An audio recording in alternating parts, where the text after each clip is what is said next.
সকাল থেকেই হাতের বাসনগুলো শুধু পড়ে পড়ে যাচ্ছিল, তখনই ভাবছিলাম হয়তো কেউ আসবে। তো হঠাৎ সন্ধ্যাবেলা দেখি এই যে এসে হাজির আমার দেওর।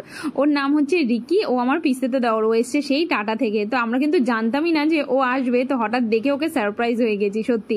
আর এসছে এত দূর থেকে, ওকে তো কিছু খেতে দিতেই হবে, তাই চলে এসেছি রান্নাঘরে। আর রান্নাঘরে এসে ভাবলাম যে চলো এখন জলখাবারের মধ্যে এমন কিছু দেওয়া যাক যেটা খেয়ে কিনা কিছুক্ষণ থাকা যাবে।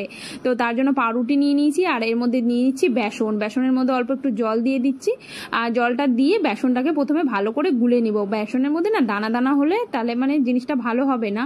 তো তার জন্য বেসনের মধ্যে ভালো করে একটু জল দিয়ে এই যে কাঁটা চামচ দিয়ে সুন্দর করে এটাকে মিশাচ্ছিলাম, মানে একটু আস্তে আস্তেই মিশাচ্ছিলাম যাতে ভালো করে এর মধ্যে কোনো লাম্পস না থাকে। তো এটা মোটামুটি হয়ে গেছে। আর বাড়িতে কেউ আসলে দেখবে মনে হয় না যে ফট করে এটা বানিয়ে খাওয়ায় ওটা বানিয়ে খাওয়ায়, সে দারুণ মজা লাগে কিন্তু সেই ব্যাপারটা। আর খেয়ে যদি ভালো বলে তাহলে তো আরও কোনো কথা নেই। তো ব্যাস এখানে নিয়ে নিয়েছি, দেখো এর মধ্যে একটুখানি পেঁয়াজ কুচি, ধনেপাতা কুচি, হলুদ গুঁড়ো, লঙ্কা গুঁড়ো আর নুন দিয়ে ভালো করে এটাকে মিলিয়ে দিলাম। আর এটাকে মিলিয়ে একটু এর মধ্যে হলুদটা, ও আচ্ছা হ্যাঁ হলুদটা আগেই বলে দিয়েছিলাম না, যাই হোক। তো এর মধ্যে দিয়ে দিলাম, দিয়ে ভালো করে এটাকে মিশিয়ে রাখলাম। তো কিছুক্ষণ মিশিয়ে রাখবো এটাকে। আর ওইদিকে গ্যাসটা ধরিয়ে একটা এরকম তাওয়ার মতন বসিয়ে দিলাম, যার মধ্যে অল্প একটু করে তেল দিব। দেখবে ব্রেড চপ বলতেই কিন্তু আমরা বুঝি যে এই ছাকা ছাকা তেলে ভাজা না, তাহলে ওটাও কিন্তু খেতে আমার একদম ভালো না, মনে কি খালি তেল চপ চপ করে। তাই আমি যখনই ভাজি কিনা তখন এরকম একটু কম তেলেই ভাজি আর কি। আর এটাও কিন্তু খেতে খুব ভালো হয়। তো যার জন্য এই যে দেখো পাউরুটিটাকে নিয়ে এটার মধ্যে সুন্দর করে ডিপ করে নিচ্ছি, আর নিয়ে এটাকে এইভাবে সেঁকে নিব, দুই পাশ দিয়ে সেঁকে নিব। আর যদি মনে হয় যে একটু একটু তেল কম পড়ছে তাহলে আশপাশ দিয়ে চামচ দিয়ে একটুখানি তেল দিয়ে দিবে, তাহলে দেখবে এটা আর লেগে ধরবে না। আর খুব তাড়াতাড়ি এটা হয়ে যায়, কারণ এসছেও এত দূর থেকে, ওকেও তো খেতে দিতে হবে, তাই একটু পটাপট করে এটাই করে নিলাম। মাঝে একটু পনির দিয়ে দিলাম, একটু পনির ছিল ঘরে, সে চাইলে কিন্তু ছানাও দিতে পারো। আর ওপর দিয়ে একটু সস দিয়ে দিলাম। তো দিয়ে নিয়ে এটাকে তোমার আরেকটা ওপর দিয়ে বন্ধ করে দেবো। আর ব্যাস এটা তৈরি। এই দেখো কত তাড়াতাড়ি হয়ে গেল না। এরকম করে শুধু ওর জন্য বানালে হবে, বাড়ির আরও তো লোক আছে, ওদের জন্যও তো বানাতে হবে, তাই না? তাই ঝটপট করে সবার জন্যই অল্প অল্প করে বানিয়ে নিলাম। তো বেশিরভাগটা ওর জন্যই। তো এখানে দেখো হয়ে গেছে, এবার ওকে দিয়ে দিব খেতে। তো খাওয়া দাওয়া করে আমরা বসে একটু গল্পই করছিলাম।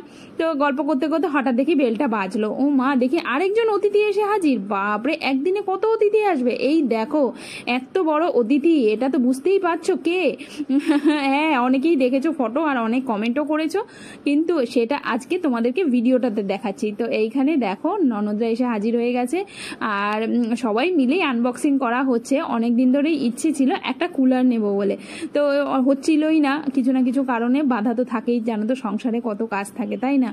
তো এখানে দেখো শেষমেশ কিন্তু এটা নেওয়া হয়েছে, আর সবাই মিলেই নেওয়া হয়েছে। তো চলো এটাকে আনবক্সিং করছিল আমার এটা মেজো ননদ। তো ওর অফিসের থেকে আসার জন্যই কিন্তু আমরা ওয়েট করছিলাম। তো এটা এখন এটা বের করব প্রত্যেকটা জিনিসকে। ওপরে কিন্তু অনেকগুলো ফোম দিয়ে ভর্তি করা রাখা ছিল, তো সেগুলাকে বার করলাম। বার করার পরে এই যে ভেতরের থেকে ওপরের কাভারটা বের করে দিলাম। আমার ছেলে তো খুশিতে পারলে নাচে এই আর কি। ও না নতুন জিনিস আসলে খুব খুশি হয়ে যায়। তো তারপরে আমার শাশুড়িমা বললো এটাকে একটু পুজো করো। তো যে কোনো নতুন জিনিস আসলে আমার বাড়িতে এরকম করে পুজো করা হয়। আর এই যে একটু সিঁদুরের ফোঁটা দিয়ে, তার মধ্যে একটু চাল দিয়ে, হলুদ দিয়ে নিয়ে একটু প্রদীপ দিয়ে, তার সাথে একটু ফুল মিষ্টি এগুলো দিয়ে, যে কোনো নতুন জিনিস, শুভ জিনিস, তাই না? বাড়িতে একটা নতুন সদস্য আসলে আমরা যেরকম একটু আরতি করি আর কি, তো সেরকমই আমার বাড়িতে এরকম করেই কিন্তু নতুন জিনিসের মানে ওয়েলকাম করা হয় বলতে পারো। তাতে আমরাও সবাই খুব খুশি হই। এরকম একটা রিচুয়াল কিন্তু ভালোই লাগে, তাই না? আর কুলার এসছে বলে আমার তো দারুণ মজা হচ্ছে, বেশ এবার ঠান্ডা ঠান্ডা হাওয়া খেতে পাবো। তো এটা হচ্ছে বৃষ্টি হওয়ার আগেই আমাদের কুলারটা এসছে, বলো জানি না লস হলো কি লাভ হলো, তবে যাই হোক এবছর না তো কি, এখনো তো গরম অনেকটা বাকিই আছে। তো এই যে মিষ্টিটা দিতে ভুলে গেছিলাম, সেই জন্য শাশুড়িমা বলছে না ওটাও দিতেই হবে। তো ব্যাস আবার কি, আবার সেটা করলাম। তো আর এই যে পুজো করছিলাম, আর আমার বর খালি বারবার করে বলছে যে কি তুমি কি এটাকে প্রণাম করছো, এটা কি ঠাকুর না ভগবান? আমি বলছি না, এটা হচ্ছে শান্তির দেবতা, তাই না?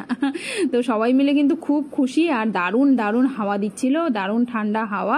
তো দেওয়ার গেছিলো একটু বাইরে। যাই হোক চলো আজকের ব্লগটা এখানেই শেষ করছি, আবার দেখা হবে, টাটা।